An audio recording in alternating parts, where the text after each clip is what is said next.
There is a man walking through a gate that has been the edge of his entire world for 11 years. Call him a composite, assembled from the accounts researchers have collected of people leaving long-term incarceration, not a single documented case. Behind him, a schedule that told him when to wake, when to eat, when the lights went out. Ahead of him, a parking lot, an off-ramp, and an afternoon with absolutely nothing telling him what to do with it. No bell, no count, just the sound of traffic somewhere he can't see yet. He doesn't run, he doesn't cry, he just stands there several feet past the line because for the first time in over a decade, no one is going to tell him where to stand. Researchers who study release from long-term incarceration have names for what happens next. Some call the agitation that builds in the weeks before release gate fever. A different effect is often described as institutionalization, adaptations formed under confinement that can make independent life harder after release. And what's strange about it is that it isn't primarily about missing the food or the routine or even the company. It's about something closer to vertigo, a specific kind of paralysis that shows up exactly when a structure that used to make decisions stops being there to make them. This isn't a story about missing what was cruel, it's about missing the structure while, in the same breath, being glad it's gone, two feelings that aren't supposed to coexist and do. Ask him what he wants for dinner and watch what happens. Not because he doesn't know what he likes, because for 11 years, wanting wasn't the operative category. Compliance was. A bell told him when the kitchen opened. A tray told him what the meal was. Choice, in any sense that required him to generate it from nothing, had been quietly outsourced for so long that its absence had stopped registering as an absence at all.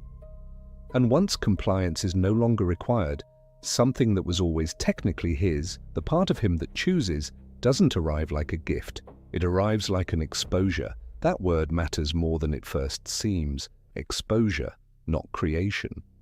The choosing part of him was never absent inside those walls. He decided how to spend an hour of yard time, who to trust, what expression to hold on his face when a guard walked past. None of that stopped being a choice just because a structure stood over it. But the structure did something specific with that choice. It gave him somewhere to put it. If the meal was bad, the institution served it. If the day was wasted, the schedule wasted it. His authorship didn't disappear under the weight of the walls, it just had a place to hide. This is the part that rarely gets said out loud because it complicates the story people want to tell about freedom. The comforting version says, take away the cage, and the person underneath emerges intact, grateful, ready. The more disturbing version, and the one worth sitting with, is that removing the cage doesn't produce a person, it reveals one. It exposes an authorship that was there all along, quietly borrowing cover from something external, and now has nowhere left to borrow it from. This isn't limited to prisons, and it isn't really about prisons at all. In 1961, the sociologist Erving Goffman studied a category of places he called total institutions: prisons, psychiatric hospitals, army barracks, monasteries, boarding schools. Different missions, wildly different moral character, but a shared architecture.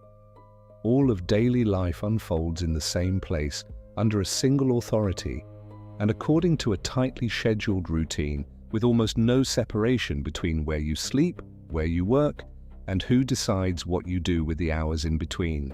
What Goffman noticed wasn't just that these places controlled behavior, it's that they absorbed identity, they took the countless small acts of authorship that make up a self and folded them into an institutional voice. You didn't choose to eat at noon. The institution ate at noon and you were fed. Multiply that by thousands of decisions across months or years, and something happens to the felt sense of who's doing the choosing. Not because the person stopped choosing, they never did, not entirely, not even in the most controlled setting, but because every choice had a place to disappear into. The monk, in a strict order, chose every single day whether to keep his vows. The rule didn't choose for him. But the rule gave his choice a home, a place where it could look from the outside and even from the inside like obedience rather than decision. That's not a criticism of the monk or the soldier or the prisoner. It's a description of what structure actually does to authorship. It doesn't remove it, it hides it in plain sight, inside something bigger that's willing to take the credit or the blame. Veterans mental health researchers have documented a version of this same collapse in a very different population: service members who spent years inside the structure of military life and then separate from it. The uniform told them when to wake, what to wear, how to address a superior, what the day's objective was. Civilian life removes all of that at once, and what gets reported afterward is rarely described as pure relief. It's described as disorientation, a sudden absence of the chain of command that had been quietly absorbing thousands of daily judgment calls. Imagine that disorientation in an ordinary place, a grocery aisle, a checkout line, where the sheer number of unregulated options becomes, for a moment, genuinely paralyzing. A small, almost comic scene that turns out to be describing something much larger. The military didn't erase a service member's capacity to choose. It gave every choice a rank structure to travel through. Take the structure away, and the choices don't stop needing to be made. They just stop having anywhere to hide while they're being made, which is why the moment those structures end, the sentence served, the vows renounced, the discharge signed, feels less like liberation and more like an unveiling. Nothing was granted, something was uncovered, and it turns out to have been there the whole time, unclaimed, unnamed, and, until that moment, safely, someone else's problem. There's a harder version of this same discomfort waiting on the other side of the institution, and it belongs to philosophy rather than sociology. Jean-Paul Sartre spent a significant portion of his career on it, and he didn't dress it up as good news. Sartre argued that human beings are, in his phrase, condemned to be free. Not blessed with freedom, condemned to it. Condemned because even inside the tightest constraints, some sliver of choice survives, and that sliver is enough to make a person responsible for how they meet the constraint, whether they want that responsibility or not. This is where the idea needs to be handled carefully, because it's exactly the point where it gets weaponized into something crueler than it was meant to be. Sartre was not arguing that circumstance doesn't matter, or that a person facing violence, poverty, or systemic cruelty is equally free as one who isn't. Read that way. The idea stops being philosophy and starts being an excuse, a way for people with far more room to lecture the people with less. What he was pointing at is narrower and in a way more unsettling. Within whatever room a set of circumstances leaves a person, however small, there remains a residue of choice that cannot be handed off. Not choice over what happens. Choice over what is done with what happens. Authorship of a stance is not control over an outcome. The prisoner did not choose 11 years in a cell, and the employee, laid off after 20 years, did not choose the merger that made his role redundant. What remained theirs in each case was how they held themselves inside a circumstance neither of them chose, and as long as an external structure was present, even that could be quietly folded into its authority instead of carried in the open. The furthest edge of this idea belongs to a man who lived it as well as theorized it. Viktor Frankl, writing From Inside Conditions Almost No Comparison Can Do Justice To, offered a personal account and a philosophical formulation of something adjacent to this, from the far end of coercion, not a clinical finding, a testimony. Held in Nazi concentration camps, stripped of nearly every freedom a human being can be stripped of, he described what he called the last of human freedoms. Not freedom of movement, not freedom of circumstance. Both had been taken completely, but the freedom to choose one's own attitude toward whatever circumstance remained, even the most extreme. It matters to be precise about what this is and isn't. It is not a claim that suffering under those conditions was chosen, that the people who did not survive failed some inner test, or that any of what happened was made acceptable by the presence of an inner freedom. Nor is it a claim that this same residue is guaranteed to survive in every person facing every extremity of coercion. Frankl's testimony describes what he found possible to hold on to. It doesn't settle what's possible for anyone else in circumstances of their own. And the same caution applies at every smaller scale this idea touches. None of it says a person trapped in an abusive relationship, born into poverty, or living under a regime that criminalizes who they are is somehow as free as someone who isn't. Some rooms are far smaller than others, and some are built specifically to stay small. The claim is only ever about the floor beneath whatever room a person actually has, never a statement that the room itself is fair, chosen, or deserved. None of this needs the extreme case to be true everywhere in order to matter. The ordinary structures most people will actually pass through, a job, a marriage, a religious framework, a family role, never had to reach anywhere near that scale to do the same basic thing Goffman described: absorb a version of a person's choosing into something bigger and let it look, from every angle, like something other than a choice. Once that pattern is visible, it stops being about prisons or camps or monasteries and starts showing up everywhere a structure quietly ends. The employee whose company dissolves after 2 decades doesn't just lose an income. For 20 years, the org chart decided what he worked on, the calendar decided when he worked, and the title on his badge decided, in a sense, who he was allowed to be between 9 and 5. None of that was ever really a company's decision alone. He showed up, he complied, he performed the role, but the role gave that performance a container. When the company dissolves, the container goes with it, and what's left is not a blank slate, but a man who now has to admit to himself that the shape of his days was always partly his doing and never fully the org chart's. He sits down at a kitchen table on a Tuesday morning that used to belong to someone else, and for the first time in 20 years has to decide, alone, what a Tuesday is for.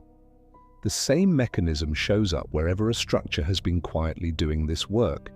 The spouse who leaves a marriage that had organized every decision for years, where to live, how to spend, what to prioritize, whose career came first, doesn't just lose a partner. She loses the entity that had been quietly holding a portion of her own authorship for her, the shared "we decided" that let 1,000 individual choices travel under a joint signature instead of hers alone. Signing her name alone on a lease is a small, administrative moment. It is also the first time in years that a decision has had exactly one author. The person who walks away from a religious framework that once supplied an answer for every moral question doesn't just lose a set of beliefs.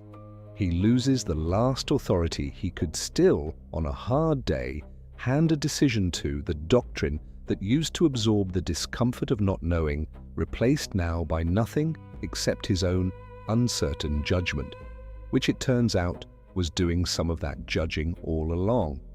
None of these losses are freedoms in the way the word gets used in the language of self-improvement, a reward, a finish line, a reason to celebrate. They are unveilings.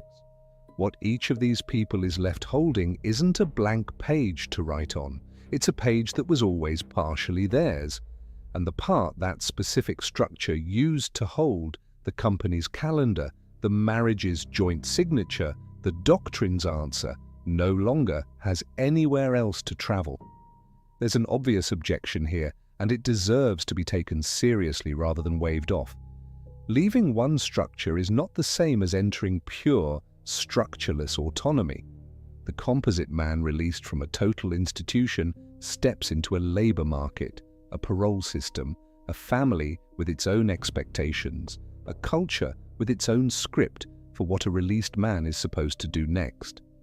In that view, the feeling of exposed authorship might be less a revelation of something true and more a temporary gap between one structure's exit and the next one's arrival. That's a fair correction, and it matters, but it doesn't erase the discomfort this idea points to. It relocates it, because even if a new structure arrives within days, there was a moment, however brief, where the old cover was gone and the new one hadn't yet closed over the same ground. And once a person has felt that gap, even once, has felt what it's like for the borrowed authority to disappear, even briefly, the next structure they lean on no longer functions the same way. It can absorb decisions again. It can no longer fully hide the fact that leaning on it is itself a choice. There's a second correction worth sitting with too. Not everyone gets the same size gap. Someone with savings, a support network, and a stable place to land experiences the end of a structure very differently than someone who exits one total institution directly into homelessness or destitution. The exposure this idea describes is a psychological fact, not a claim that the surrounding conditions are the same for everyone, or that the discomfort of authorship is the hardest part of what any given person is facing. For some, the exposed authorship is the whole story. For others, it's a minor detail next to far more immediate and material threats. Both can be true without cancelling each other out. That's the part that doesn't get undone, not the freedom, the awareness. The composite man from the beginning of this, 11 years, one gate, one afternoon, with no schedule, eventually did decide what to eat that night. Nobody made the decision remarkable. He picked something, ate it, and went to sleep in a room no one had assigned him. In every measurable sense, the moment passed like any other. But something in that ordinary evening carried a weight no one around him could see. Not the weight of freedom, exactly. The weight of no longer being able to say it wasn't him. The choices that Gate used to stand in front of, what to eat, when to sleep, how to spend an unscheduled hour, were his now, no longer softened, folded into a rule, or absorbed by the structure that had once existed for exactly that purpose. He will, in time, build new structures. A job with its own schedule. A relationship with its own compromises. Maybe, eventually, something that starts to feel like the safety of a routine again. That's not a failure of this idea, it's what people do, and there's nothing wrong with it. But he will build those structures now with the memory of the gap still somewhere underneath them, the brief stretch of afternoon when nothing stood between him and the fact of his own choosing. The next structure can hold some of the weight again. It just can't tell him, not fully, not the way the old one once could, that the weight was never his to carry. There is no version of this evening that ends with him thanking anyone for it. No official handed him this weight on his way out the gate. No one is waiting to take it back if he decides he'd rather not carry it. It simply sits where the schedule used to sit, unassigned and undeniably present, waiting to see what he does with a Tuesday no one designed for him. This is not a story about a man overcoming his past or reclaiming his life or any of the language that turns a psychological fact into an inspirational one. It's a story about what's left standing when the last thing willing to stand between a person and their own choices finally steps aside. Not relief, not triumph, just the two of them, finally, and no one left in the room to blame.